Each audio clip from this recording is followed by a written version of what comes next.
أعوذ بالله من الشيطان الرجيم بسم الله الرحمن الرحيم ألف لام ميم أحسب الناس أن يتركوا أن يقولوا آمنا وهم لا يفتنون ولقد فتنا الذين من قبلهم فليعلمن الله الذين صدقوا وليعلمن الكاذبين رب اشرح لي صدري ويسر لي أمري واحلل عقدة من لساني يفقه قولي فالحمد لله والصلاة والسلام على رسول الله وعلى آله وصحبه أجمعين ثم ما بعد. সবাইকে আসসালামু আলাইকুম। চলুন আজকে সবাই মিলে কোরআনের 29 নম্বর সূরা অর্থাৎ সূরা আনকাবুতকে বোঝার চেষ্টা করি। এটা খুবই শেষের দিকের একটি মাক্কি সূরা। এটা মহানবী সাল্লাল্লাহু আলাইহি ওয়াসাল্লামের মক্কার জীবনের স্ট্রাগলের একদম শেষের দিকে অবতীর্ণ হয়েছিল। এই সূরাটা শুরু হয়েছে এমন একটা ঘটনা দিয়ে যে মুসলিমদেরকে অত্যাচার করা হয়েছে আর মুসলিমদেরকে পরীক্ষায় ফেলা হয়েছে। নবীর একজন বিখ্যাত সাহাবী যার নাম খাব্বাব বিন আরাদ তিনি বলেছেন, যেহেতু তিনি ঈমান এনেছিলেন তাই কুরাইশরা তাকে ধরে নিয়ে গেল, তার শার্ট খুলে ফেললো আর তাকে জ্বলন্ত কয়লার উপর ফেলে তার উপরে উঠে দাঁড়ালো। তাকে অবস্থায় ততক্ষণ রাখলো যতক্ষণ না তার চামড়া ঝলসে গলে যায়। এরপর যন্ত্রণাকাতর অবস্থায় তারা তাকে ফেলে গেল। আর ওই সাহাবা ভয়ঙ্কর রকম ঝলসানো, রক্তাক্ত আর আহত অবস্থায় নবী করিম সাল্লাল্লাহু আলাইহি ওয়াসাল্লামের কাছে এলো। সে নবীকে জিজ্ঞেস করলো, আমাদের সাথে এমনটা কেন হচ্ছে? আমরাই তো আল্লাহর প্রতি ঈমান এনেছি, আমরাই তো সত্য বিশ্বাসী, তাহলে আল্লাহর সাহায্য এখনও কেন আসছে না? সে নবীর সাথে এভাবেই কথা বলছিল। আর আপনাকে বুঝতে হবে, এরকম ভয়ঙ্কর একটি নির্যাতনের মধ্যে দিয়ে যাওয়ার পরে এ ধরনের কথা বলাটা স্বাভাবিক। আর এরপরই এই সূরা অবতীর্ণ হলো, যার প্রথম দিকে রয়েছে আলিফ লাম মিম।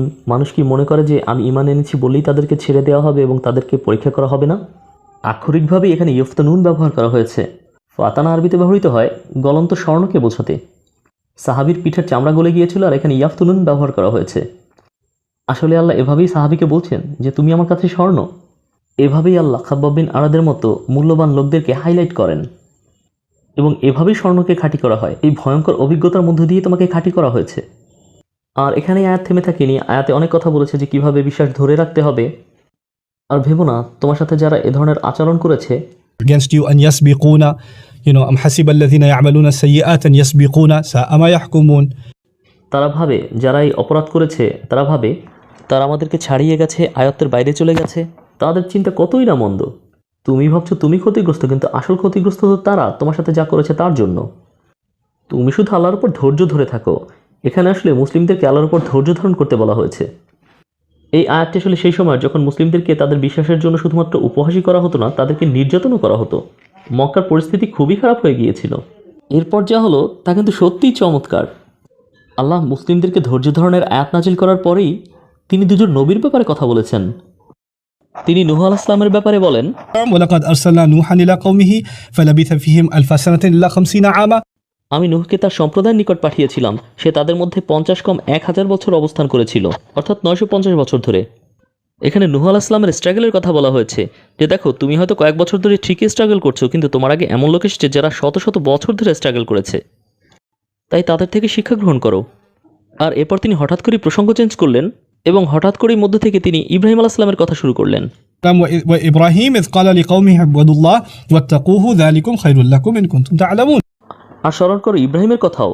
সে তার জাতিকে বলেছিল তোমরা আল্লাহর ইবাদত করো এবং তাকেই ভয় করো, তোমাদের জন্য এটাই শ্রেয় যদি তোমরা জানতে।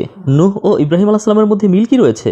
আসলে তিনি আমাদেরকে দেখাচ্ছেন তিনি তার বান্দাদেরকে কিভাবে বাঁচান।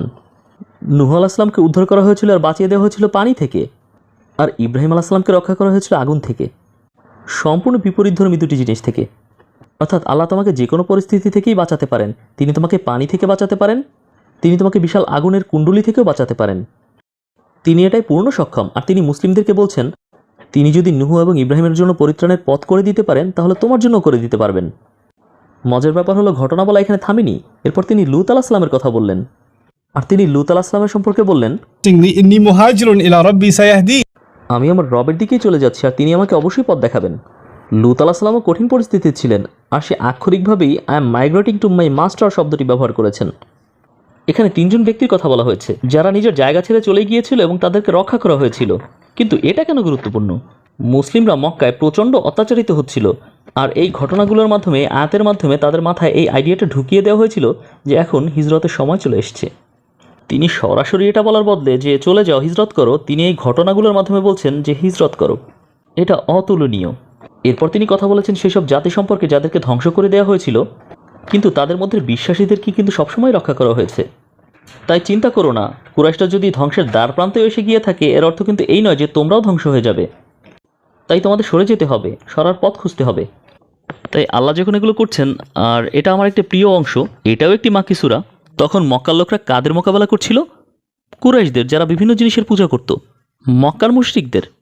কিন্তু এই সূরার শেষের দিকে তিনি বলেছেন, He says, وَلَا تُجَادِلُوا أَهْلَ الْكِتَابِ إِلَّا بِالَّتِي هِيَ أَحْسَنُ কিতাবধারীদের সাথে তর্ক করো না, তাদের সাথে বিতর্ক করো না, অর্থাৎ ইহুদি ও খ্রিস্টানদের সাথে, যা উত্তম তা ব্যতীত। ভালো বলতে এখানে বোঝানো হতে পারে আর্গুমেন্ট এবং অ্যাথিক্সের বিষয়কে, অর্থাৎ আরও ভালোভাবে কথা বলা। তারা যদি তোমার সাথে কর্কশভাবে কথা বলে, তাহলে কর্কশভাবে উত্তর দিও না, কর্কশ ভাষা ব্যবহার করো না। তারা রেগে কথা বললেও তুমি রেগে উত্তর দিও না। إلا بالتي هي أحسن إلا الذين ظلموا منهم কেন আল্লাহ একটি মাক্কি সূরায় তার নবীকে এবং মুসলিম কমিউনিটিকে বলছেন কিতাবধারীদের সাথে সুন্দর আচরণ করতে আর তাদের সাথে সুন্দরভাবে আলাপ আলোচনায় জড়াতে? এর কারণ হলো তারা মক্কাকে ছাড়তে চলেছে, আর তারা যখন মক্কা ছেড়ে মদিনায় যাবে, তখন এই কিতাবধারীদের সাথেই তাদের ডিল করতে হবে।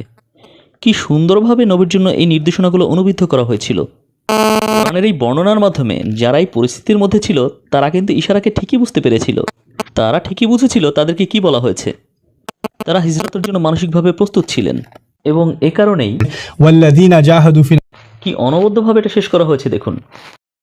والذين جاهدوا فينا لنهدينهم سبلنا যারা আমার উদ্দেশ্যে আমার পথেই সংগ্রাম করে, আমি অবশ্যই তাদেরকে আমার পথে পরিচালিত করব। আমি তাদের গাইড করার জন্য পথ বের করব। কারণ মদিনা যাওয়ার একটি পথ ছিল না, তার অনেকগুলো পথ ছিল। তাই এটির একটি সাধারণ অর্থও রয়েছে, আর সূরা নাজিলের প্রেক্ষাপট থেকে দেখলে এর সম্পূর্ণ বিশেষ একটি অর্থও রয়েছে।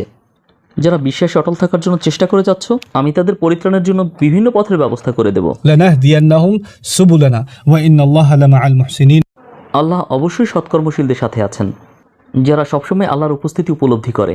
আর ইহসান, আমি এটা দিয়ে শেষ করব। ইহসান হলো আল্লাহ যে সবসময় আমাদের সাথে আছেন, আমাদেরকে দেখছেন, এটা উপলব্ধি করা।